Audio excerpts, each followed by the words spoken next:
Sports. The Sports Wrap with Jason Page starts now.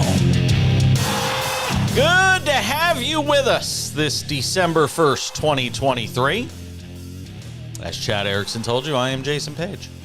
Over the next hour, we will get you through all the top stories in sports, a Thursday Night Football recap. Our man Sam Yarnell is here. We will try to beat him in Page versus the Prince, a Week 13 edition of Page versus the... Is it already Week 13? Is that possible? It's crazy, but it is.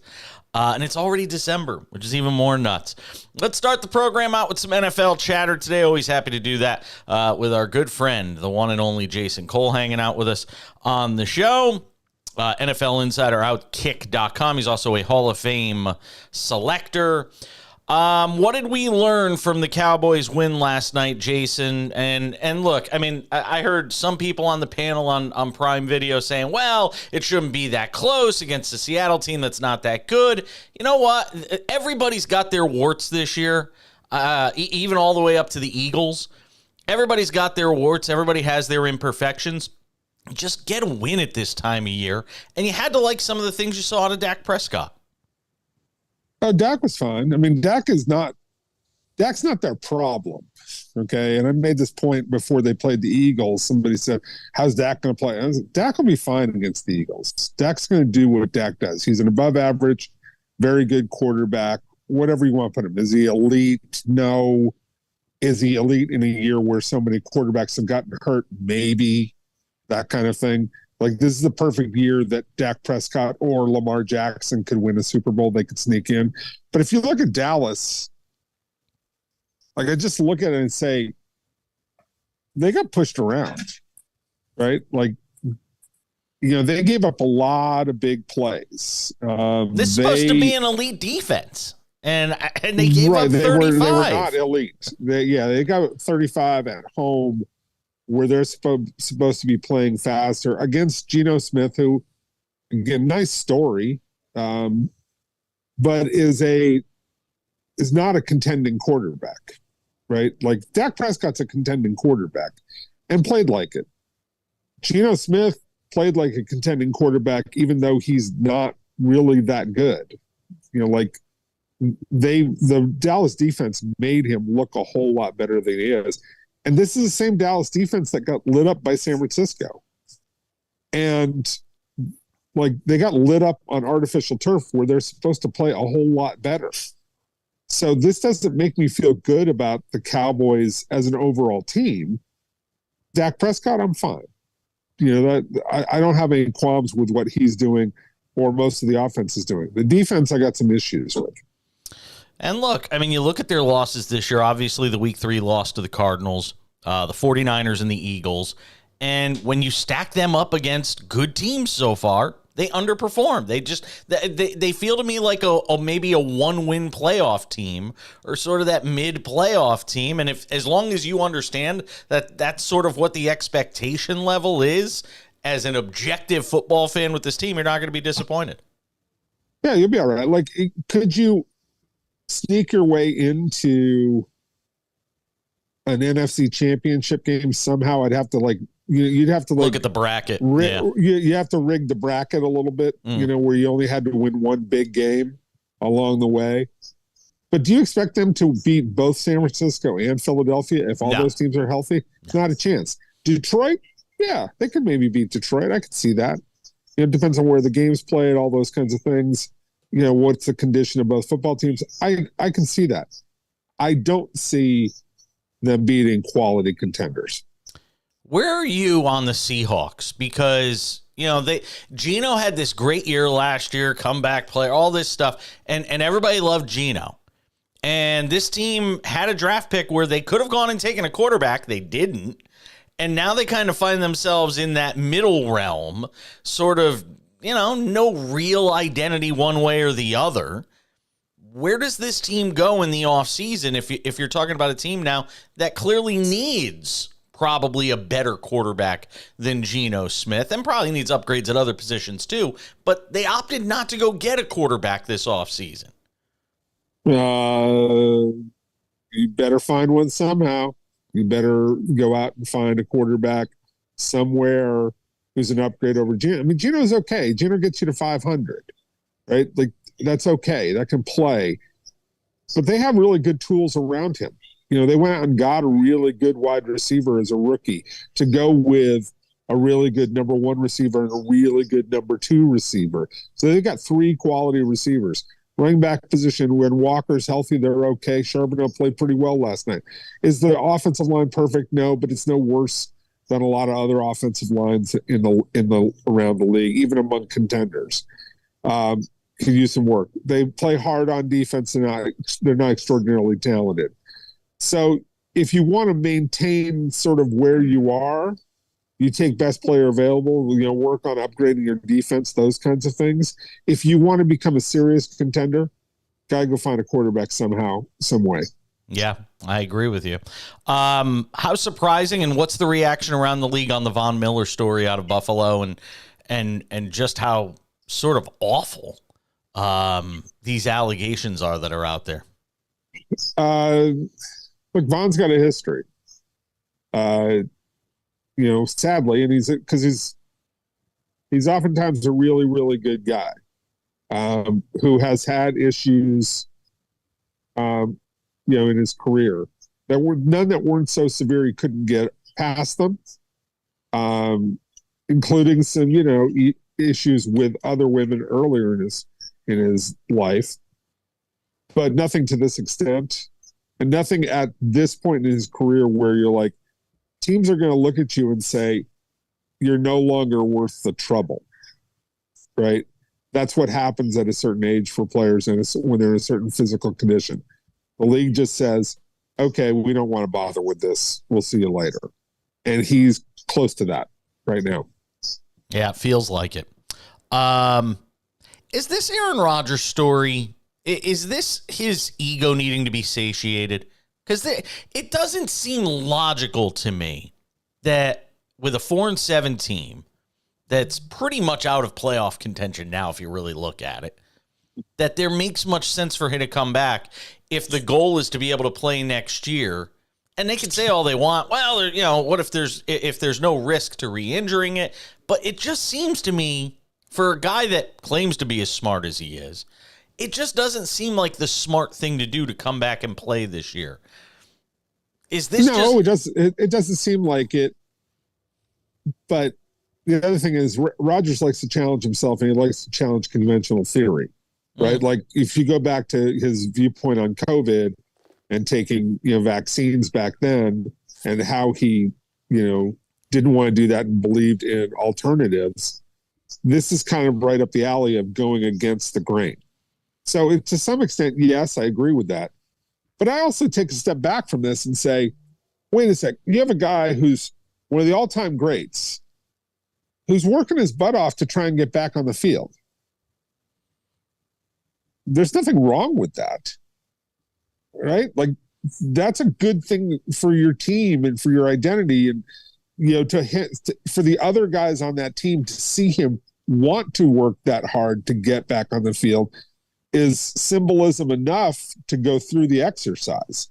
And if you come to it and say, okay, look, Aaron, offensive line's a mess.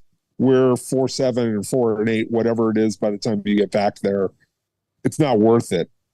Okay, then that's a decision that the team makes, you know, and that Rodgers probably goes along with at that point, because he did indicate that, you know, record would play some factor into it. But the mere act of trying to get back on the field, I have no problem with this at all. I think that I think overall it's a good thing. It's a guy wanting to make the most out of every last moment of his career. And more guys should play that way and feel that way and try to work this hard. But yeah, there's a certain amount of it is his ego and his ability and his thinking that he can do something that nobody else would have ever thought possible. But if the end result is to play football, I'm here for that. Do you think everything stays status quo with the Jets as far as, you know, management, coaches, Nathaniel Hackett, all that? Do you think they just say, hey, we're just going to run this back next year and pretend this year didn't happen? Do you get the sense that that's where they're going with this? Because I look, do. Hackett's going to depend a lot on Rodgers. If Rodgers comes in and says, "Look, just leave Hackett alone for one more year," I have a hard time thinking that they'll dump Hackett now. But I personally would dump Hackett.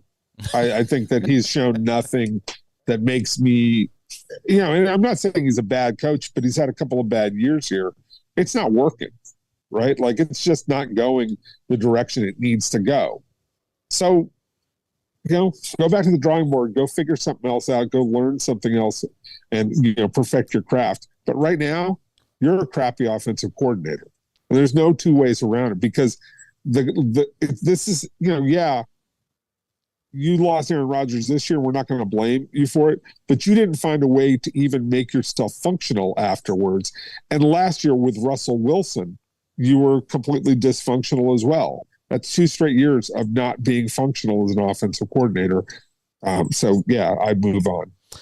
Tight end Zach Ertz asked to be let go by the Cardinals. They obliged. This sounds like a fantasy football sort of mindset, but does Baltimore make sense for him? Is there a spot that makes sense for him? Absolutely. There's a bunch of teams. Zach Ertz can still play. I'm not saying he's the greatest tight end in the league. I'm not trying to pretend that, but the guy can still move and make plays. And, Baltimore makes complete sense for him. Miami makes sense for him.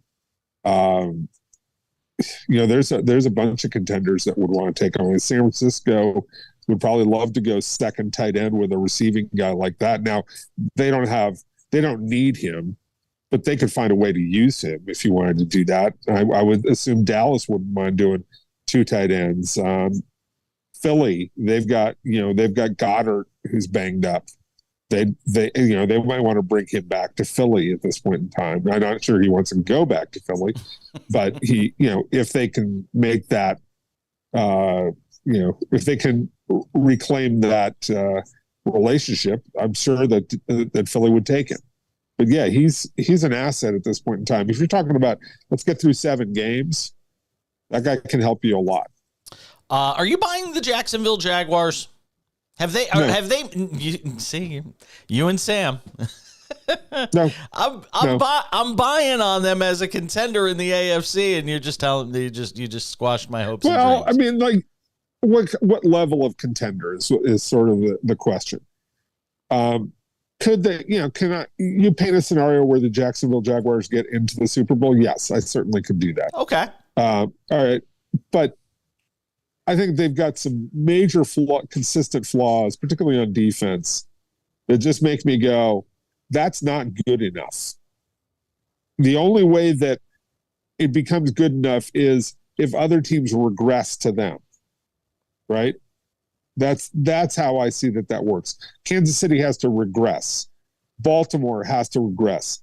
The Dolphins have to regress. And that's all 3 teams. And so, I don't know. I mean, Jacksonville to me right now is a lot like Dallas without the baggage and history, right? Quarterback who's pretty good, some weapons there, could use a number 1 wide receiver, not perfect on offense, but functional on offense. But defense just doesn't stop people on a consistent basis. That is my man, Jason Cole. He does a terrific job over at Outkick.com. Well, hold on. I can't reach it. Shut Up, Your Kid Is Not That Great is his book. Get it. It is a great stocking stuffer for, the kiddies, the parents, all of that stuff. It's for the parents. Yeah, the kiddies might not get. The kiddies might not get it. The parents will get it. Yeah, the parents will get it. It's available at all your favorite bookstores. Jason Cole, always appreciate it, my man. Have yourself a great weekend. Anytime. Be good. Thanks, Jason. All right. We're coming back. A lot more to do as we continue on this Friday edition of the show. Sam Yarnell stops by. We'll get into Page versus the Prince, our Week 13 NFL picks, a Thursday Night Football recap, and a whole bunch more as we continue on this Friday edition of the Sports Wrap.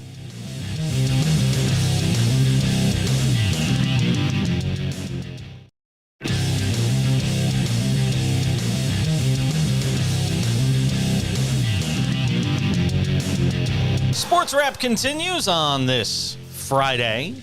Thanks to Jason Cole for hanging out with us. Outkick.com. senior NFL writer. Check out his work there. And don't forget his book, Shut Up, Your Kid Is Not That Great. Great stocking stuffer. It's behind me. Hold on, if I move. There it is, right behind me. All right, let's do a little Thursday Night Football recap. Our man Sam Yarnell is in the building today, as he is each and every day on the show. Well, let's say this. Before we get into any of the particulars on the game, we pretty much nailed this game. I loved the over on Geno. I loved Seattle getting the 8.5. Bang and bang. You loved the over. I mean, if people rode with us last night, they did all right. Yeah, sorry about the Cowboys at home. I mean, they do win at home. You did screw that up. Yeah, but listen, good teams win. Great teams cover. Good teams win. The Cowboys are a good team. And that's kind of where we are after this game. I was just talking about it with Jason Cole.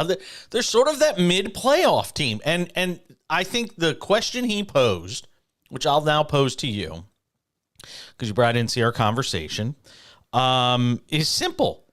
Do you really think they're going to beat Philadelphia and San Francisco in the playoffs? Because that's likely the road they have to travel in order to reach a Super Bowl. I'm sorry. Think what you want of this team. I don't see them beating both of those teams in the same postseason. And realistically, they'll be playing both of those teams on the road in the postseason, not in the confines of Jerry World. Yep. So, yeah, look back at the beginning of this season, how both of those matchups went for the Cowboys. I don't see them getting lucky running into a victory in either of those games. Now, when you talk about both of the other teams, right, we're predicating that on how the Niners and Eagles have played so far this season. That's not to say that Brock Purdy could do the same thing he did last year and completely fall off at the end of the year en route to injury and leading to the ultimate demise of his team. Shout out Nick Mullins starting a playoff game. That said, even if that happened to the Eagles, I don't think the Cowboys could beat them. The Eagles are almost in a league of their own to me. I think if the Eagles and 49ers played each other, it wouldn't be a very close game today. The Eagles are, like I said, league of their own right now in the NFC. It's going to be a job for anybody to get through them. Yeah, I would tend to agree with you. And, where does this leave Seattle at this point? I mean, you're a 500 team. You didn't go and get a quarterback in this draft when you could have because you were all enamored and everybody fell in love with the story of Geno Smith from last year. It's a team that has some good players, in the receiving game when Kenneth Walker's healthy, he's obviously an asset. But you just got to kind of try and wonder right now, where is Seattle? And frankly, just the NFC West, outside of San Francisco, there isn't really anything that instills a lot of confidence in you long term as a challenger for the 49ers. And what's crazy is the character arc, for lack of a better term, of the Los Angeles Rams over the last 5 years, going from being one of the most electric teams in football, having one of the greatest defensive players of all time and Aaron Donald on your team and Bobby Wagner, the team was stacked, to being bottom of the division down there with Arizona, who was missing their franchise quarterback for 10 weeks of the season. How does that happen? We all know how it happens. The Rams mortgaged their future on that season to win a Super Bowl, and they did. They sold their soul to the devil to win that Super Bowl. And you know what? I will never have a problem with that because it's, you think of how many teams have won Super Bowls and how many teams have never won one. If you tell your team and your fans, hey, we're going to sell our soul, we're going to suck for a few years after, but we're going to get that Super Bowl, you'd sign up for it. I've been begging the Bills to do that every year for all of Josh Allen's career, it feels like. It is a great way to win a Super Bowl when you have that kind of generational talent on one side of the ball or the other. It doesn't even have to be at a prime position. It doesn't have to be at quarterback or at defensive tackle, someone who's going to sack the quarterback frequently. It can be anywhere. When you build around that player like that, it always results well. But that leads to my next point, Jason, and that is, how close are we to that with the San Francisco 49ers? And when the 49ers get to that point, that division's in real trouble because the Cardinals aren't going to be good anytime soon. The Rams aren't going to be good anytime soon. Once the 49ers lose McCaffrey and Ayuk, it may just be McCaffrey is all it takes, maybe Bosa too. That team is going to be the dregs of the NFC. I'm very interested to see where the NFC West is in 3 seasons, if McCaffrey has another big injury in 2 seasons. Well, there's a lot that can take place over the next, obviously, 3 years. By the way, Seattle plus 142 to make the playoffs right now, minus 176 to miss out on the postseason right now. And as far as the Super Bowl is concerned, the Dallas Cowboys plus 950. Plus 950 on Dallas. They have the 6th best odds. Well, I guess 5th theoretically, because Kansas City and San Francisco are tied at plus 430. The Eagles at 460. The Ravens at 700. The Dolphins at 900. And the Cowboys at 950. And then my Jacksonville Jaguars at plus 1,600. And by the way, kudos to Jason Cole, who really made a great comparison with the Jaguars and the Cowboys in terms of being, sort of similar teams. And similar in terms of the quarterback position. I think he made a really strong point there. Boy, there was a drop off though. After you get the Cowboys at 950 and the Jaguars at 1,600, then it's the Lions at 18, the Bills at 33. The man, I'm telling you, Browns at 6,000 is the flyer I would be taking right now. If I was going to take a flyer on anybody, be the Browns at plus 6,000. In that conference, I would take the Browns at 60-1. Not putting real American money on a team led by Joe Flacco in the year 2023 to win the Super Bowl. Joe Flacco, hon. 60-1. I like the Browns at 60-1. Houston, 65-1. Now that is where I'd be putting an investment. There it is. You're talking about my Houston Texans. I was waiting to say math here. It's boy. I thought it was a Monday morning for a second. It took a second for that to click with you. I was a little concerned. You're talking about C.J. Stroud and Tank Dell getting hot at the right time. D'Amico Ryans and a playoff defense. I like how that adds up. The Houston Texans at 65-1, not bad. Boy, I'll tell you, the division winning odds right now outside of the NFC South, there's really not a lot of conversations to be had. Dolphins are minus 1,100. Ravens are minus 330. Jags are minus 1,000. Chiefs are minus 4,000. Eagles minus 900. Lions minus 800. The only one that's an interesting conversation is Atlanta right now at plus 100. Saints plus 150. And that's it. I mean, there's really no other conversations to be had right now. And if you really want to bet on that division, just bet on that game coming up. Yeah, it's true. The penalties, boy, oh boy. Al Mike, and you could just see, you could literally see Al Michaels' hair on fire watching this game last night. He didn't have to be on camera. You could smell the smoke from here, having to watch that game. And it felt like every play up until, what was interesting though? Up until about the 9-10 minute mark of the fourth quarter, there were flags, it felt like, on every important play in that game. And then all of a sudden, you can go back and look. It went bone dry. All of a sudden, nobody was committing penalties anymore. I tell you, the league's got to do something in this offseason. And I know I say this, and I'm the same person that will say that unless there is an impetus for change in this regard, unless fans stop watching in mass, I don't think there's going to be a change. But my God, the number, I think there were 217 yards in penalties last night in that game. It just felt like every big play in that game, there was a flag. Third down, flag. First down, holding, offsides, pass interference. And look, some are legit. I'm not going to sit here and say some of them aren't. But way too many calls deciding these games right now. And Pete Carroll said it after the game. And I don't think it's sour grapes. I think it's just factual.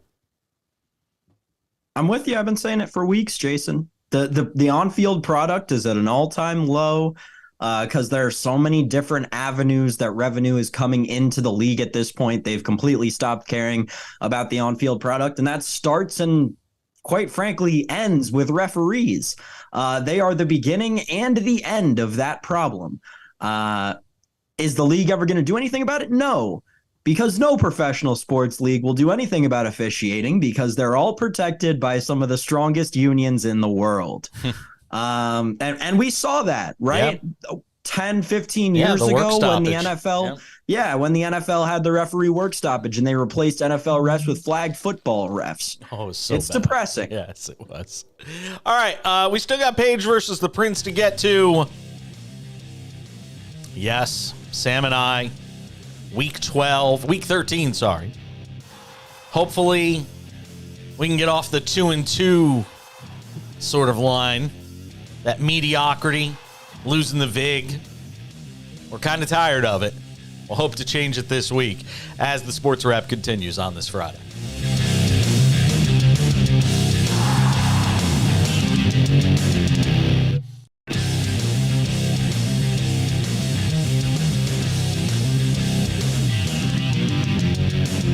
The Sports Wrap rolls on for this Friday. Haven't subscribed to the show yet? Spotify, all that good stuff. Make sure to do so. I had a good conversation with Kurt Heelan yesterday, too, on the podcast. If you're all about the NBA, go and check out that. All right, it is that time of the week, ladies and gentlemen. Page versus the Prince, week 13 in the NFL. Sam Yarnell, what do you got for this week? All right, Jason. Sammy Totals back for the first time in maybe 10 weeks on the program. I was sticking to all sides recently, and like you said in the last segment, I'm tired of this 2-2 nonsense. I'm ready to get back above 500. So we're going 4-pack of totals here, and we'll get it started in the Steel City. Give me the Cardinals Steelers over 41.5. Listen, the Steelers offense has looked different since they fired Matt Canada. I know it's only been 1 week, but Kenny Pickett had a career day. Let's not forget that. The Cardinals defense isn't good, and Kyler Murray is still shaking off the rust. I think each of these teams are at least good enough to get to 21 points, and I think this game stays close for a long part of it.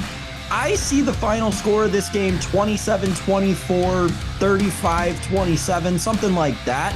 Gets us easily over the number of 41.5. My first pick in Page versus the Prince this week, Cardinals Steelers over 41.5. My next pick will go up north to Green Bay, Packers Chiefs under 42.5. Why? I like the Packers in this game. I really do. If you want to side in this game, that's what I would go with. That's not my official pick for this one, though. We're going to go with the under. It's Mahomes' first time playing in Green Bay in his career. I think that environment, that atmosphere is going to be not too big for him, but it may slow him and that Chiefs offense down just a little. And we know how much strength there is in that Chiefs defense this season. They've carried that team, and I think they're going to tear Jordan Love apart in this game, quite frankly. That said, I think the Packers' run game could do something in this one. I like the under in this game. I don't see either of these teams getting to 20 points. I think your final score here is something like 17-7, something ugly, maybe 17-10 even. Either way, under 42.5 in Chiefs-Packers. Next is from the game of the week, and this one just feels too easy.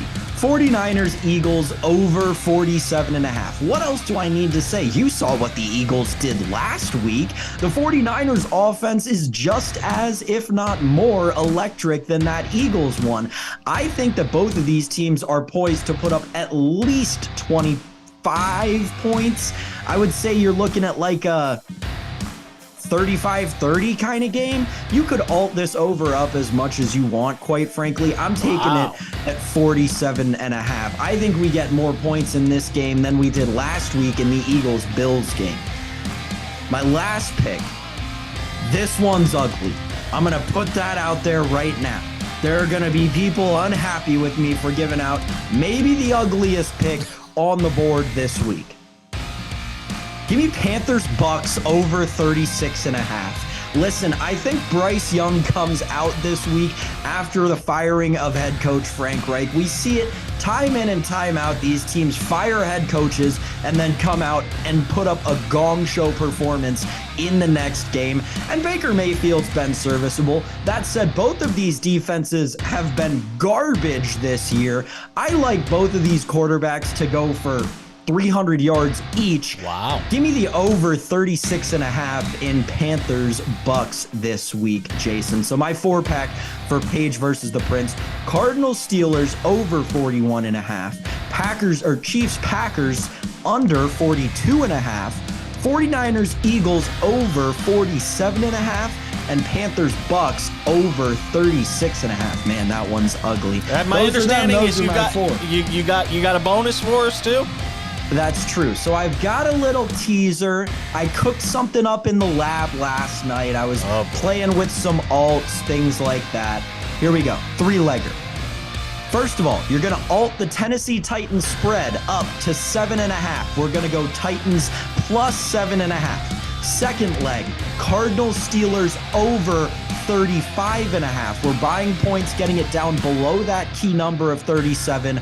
Cardinals Steelers over 35.5. And then we're going to take the Dolphins, but we're not going to lay the full 9.5, just the 2.5, get under the key numbers of 3 and 7. So Titans plus 7.5, over 35.5 in Cardinals Steelers, and Dolphins minus 2.5. You add those three up and you get a nice little plus 117 number over on our friends at the FanDuel Sportsbook, Jason. Yeah, and by the way, don't use ESPN Bet. Did you hear that whole story?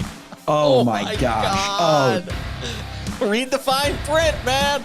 Read the fine print. Oh my God. Just a little insight at the end of our Page versus the Prince into the sports gambling business. The reason that ESPN and Penn Gambling did that is because they lost so much money in the transition from Barstool Sportsbook to ESPN Bet. They were looking for any way to kind of cut corners and make extra money. So they changed their house rules and made pushes void out bets if they're legs of parlays. Awful. Absolutely awful. Sam, have a great weekend, my friend. We'll talk to you soon. Let's win some bets, Jason. I like the sound of that. All right, we send Sam on his way, and now we get to the big boy part of the show, right? Page's picks. Page versus the Prince. Let's say this. Our bad weeks right now are basically 500. Our bad weeks right now are 2-2. Yeah, you lose the vig, but we aren't having any of those 1-3, 0-4 sorts of weeks. We're anywhere between 3-1 and 2-2 just about every week. As long as we're better than Joe Fortenbaugh, we don't really care. You want to know who Joe Fortenbaugh is? Go and look at him. All right, game number 1 this week. I'm going against Sam. We're actually going head-to-head on this one. He likes the over in that Cardinals-Steelers game at 41.5. I don't know what he's smoking. I want some of it, though. It's going under. There's no chance this game goes over with these two offenses. We know how absolutely awful the Steelers have been on the offensive side of the ball. The Cardinals still trying to figure things out, getting used to life again with Kyler Murray. I think they'll put up some points, but 41.5 feels like a tall hill to climb in this game. Cardinals and Steelers go under the 41.5. Falcons and Jets. Wow. It's the lowest total of the year. 33.5 between these two teams. I mean, that is as bad as it gets, but it's that low for a reason. Because a lot of people out there are going to go, there's no way two NFL teams can combine for less than 33.5. Have you watched these two teams? I love the under in this game, 33.5. I can see 20-10, 17-10. Anything in that area is certainly a possibility. I love the under in this game at 33.5. All right, a couple of spreads to finish with. We gave you a couple of totals. We'll give you a couple of spreads. All right, let's go to the game of the week. Niners and Eagles in Philadelphia. It's Niners minus 2.5, and I love it. I think you take the Niners in this game. I think this is a revenge game for them this year, no matter what they say about what transpired a year ago. I think, right now the Niners are healthy. They're operating on all cylinders, firing on all cylinders. Give me San Francisco in this game. I think this is finally that time where we start to doubt the idea that the Eagles might be inevitable as far as the NFC is concerned. I think the Niners can hand it to them. I think they will this week. I like San Francisco minus 2.5 in Philadelphia. Last one, Chiefs and Packers in Green Bay. Patrick Mahomes making his first trip to Lambeau Field in his career. Seems kind of hard to believe, but it's true. Chiefs minus 6 in this game, and I like Kansas City. Here's the problem, though. I got to warn you in advance. This is going to be a game where you got to sweat it out a bit. This is going to be one of those games where you're sitting there wondering, is this a game that, the Chiefs are going to be able to win? It'll be a 3 to 6 point game, maybe early in the fourth, start of the fourth.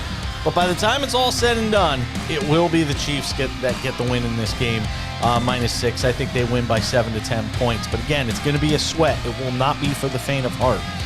Take Kansas City minus 6. So Page's picks for Week 13 in the NFL against the Prince.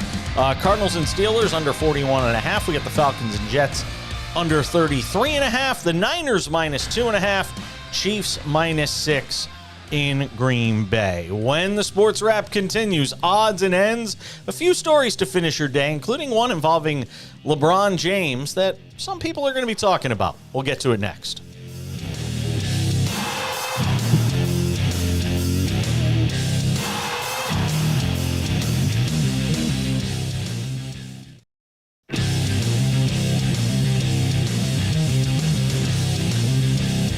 All right, let's wrap things up with some odds and ends on today's show.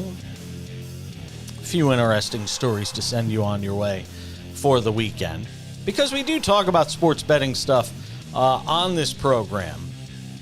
Interesting story involving LeBron James' manager. Did you see this about Maverick Carter?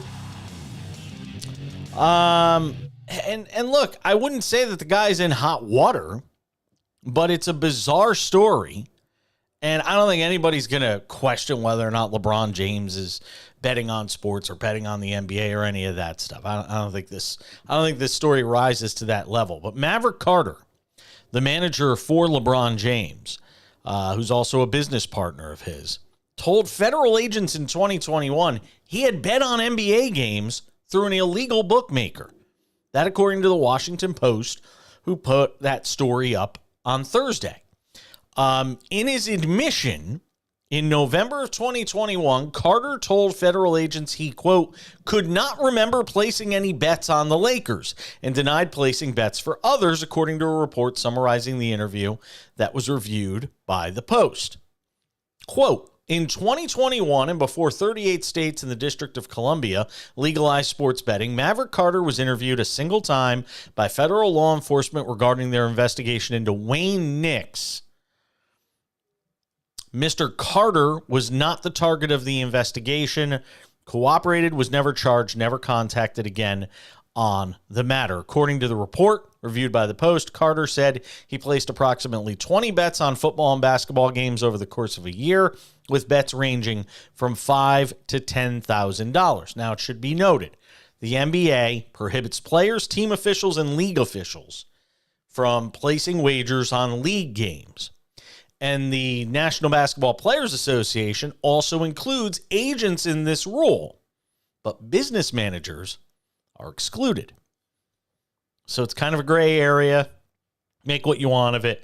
Obviously, no charges filed.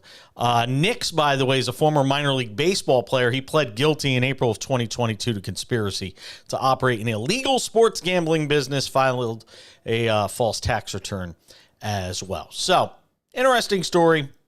Again, nothing's going to come of it, but we do cover some sports betting stuff on this show, so I thought it was an interesting story to get into. Speaking of LeBron James, a much better story. His son has been cleared to resume playing basketball and is going to start playing basketball again soon enough over at USC.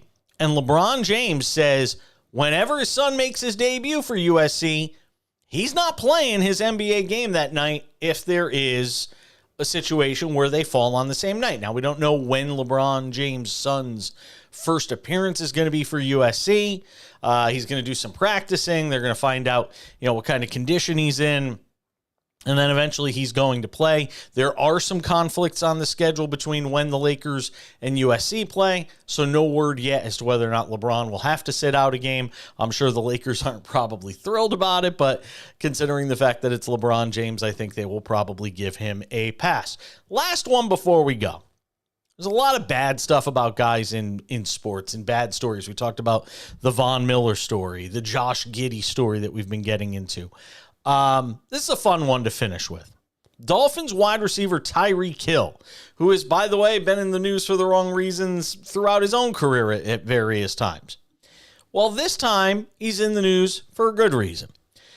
He said on Thursday he's going to pay the salary of a photographer whose game credential was suspended by the NFL after he took part in a celebration that Tyreek Hill had after scoring a touchdown during an NFL game this season.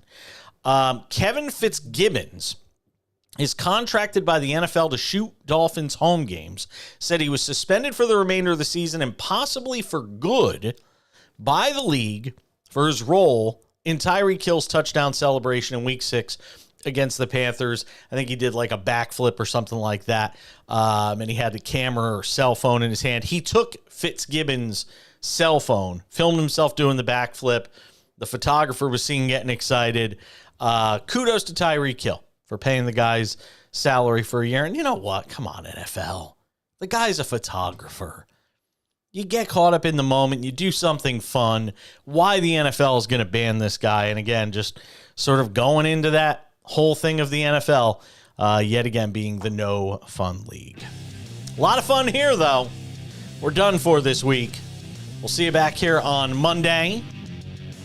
If you haven't subscribed to the show yet, we're over on Spotify. You can watch the show there anytime, any place.